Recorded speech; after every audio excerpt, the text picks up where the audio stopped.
முன்னொரு காலத்துல ஒரு கிராமத்தில் பக்தர் ஒருவர் பலரிடம் பொருளீட்டி ஒரு கோவிலை கட்டலாம் என்று எண்ணினார். தம்முடைய கருத்தை பல செல்வந்தர்களிடம் கூறி அவர்களால் இயன்றதை கொடுக்கும்படி கூறினார்.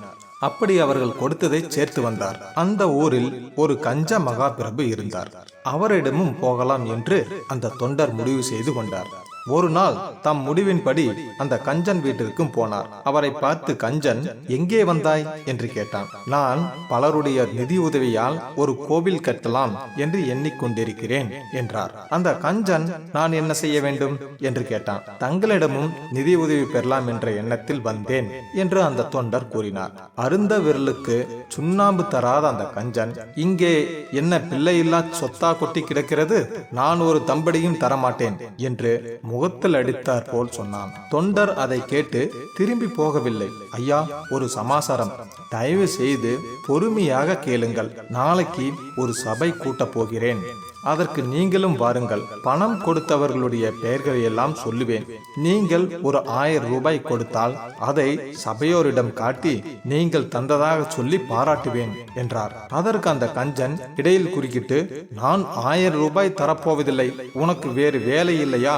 உடனே ஓடிப்போ என்றான். அந்த தொண்டர் அவன் காலில் விழுந்து நமஸ்காரம் செய்து, ஐயா, நான் ஒன்று சொல்கிறேன், பொறுமையாக கேளுங்கள். நீங்கள் கொடுக்கும் 1000 ரூபாயை மறுநாளே உங்களிடம் திருப்பி தந்து விடுகிறேன். அந்த 1000 ரூபாய் சபையோர் முன் காட்டினால் பலர் நிதியுதவி செய்ய முன் வருவார்கள் என்றார்.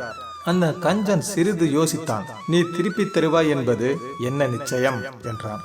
என் தலைமேல் ஆணையாகவும் நான் கட்டும் கோயில் உள்ள சாமியின் மேல் ஆணையாகவும் கூறுகிறேன், நிச்சயமாக உங்கள் பணத்தை திருப்பி தந்து விடுகிறேன். தாங்களும் தயவு செய்து நாளை நடக்கும் கூட்டத்திற்கு வர வேண்டும் என்று கேட்டுக்கொண்டார். அந்த கஞ்சன் சிறிது நேரம் தயங்கினாலும் அப்பால் சிறிது தெளிவு பெற்று 1000 ரூபாயை கொண்டு வந்து அவர்களிடம் கொடுத்தான். அந்த தொண்டர் அதை வாங்கி கொண்டு மறுமுறை அவர்களுக்கு நன்றி கூறிவிட்டு தமராமல் கூட்டத்திற்கு வரும்படி கூறி விடைபெற்று கொண்டார். மறுநாள் கூட்டம் நடந்தது.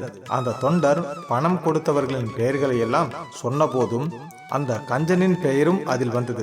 அதை கேட்டு எல்லோரும் ஆச்சரியமடைந்தார்கள். பலரும் தங்களால் என்ற நிதியுதவியை செய்தார்கள். கூட்டத்திற்கு கஞ்சனும் வந்திருந்தான். அடுத்த நாள் தொண்டர் 1000 ரூபாயுடன் கஞ்சனின் வீட்டை அடைந்தார். ஐயா, நீங்கள் பெரிய உபகாரம் செய்தீர்கள். என்னை நம்பி 1000 ரூபாய் கொடுத்தீர்கள். நான் என்னுடைய வார்த்தை தவறாமல் இதை திருப்பி கொடுக்க வந்திருக்கிறேன் என்றான். கஞ்சன் மறுமொழி ஒன்றும் கூறாமல் உள்ளே சென்று மற்றொரு 1000 ரூபாய் எடுத்துக்கொண்டு வந்து தொண்டரிடம் கொடுத்தார். தொண்டருக்கு ஒரே பிரமிப்பாய் இருந்தது. என்ன இது என்றார். நேற்று நீ அந்த கூட்டத்தில் நான் பணம் கொடுத்ததை சொன்ன போது எல்லோரும் என்னையே பார்த்தார்கள். கூட்டம் முடிந்த பிறகு எல்லோரும் என்னிடம் வந்து என் கைகளை குலுக்கி பாராட்டினார்கள்.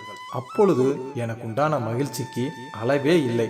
என்னுடைய திருமணத்தின் பொழுது கூட நான் இத்துணை மகிழ்ச்சி அடைந்தது இல்லை. கொடுப்பதினால் இன்பம் உண்டாகும் என்பதை இன்றுதான் தெரிந்து கொண்டேன்.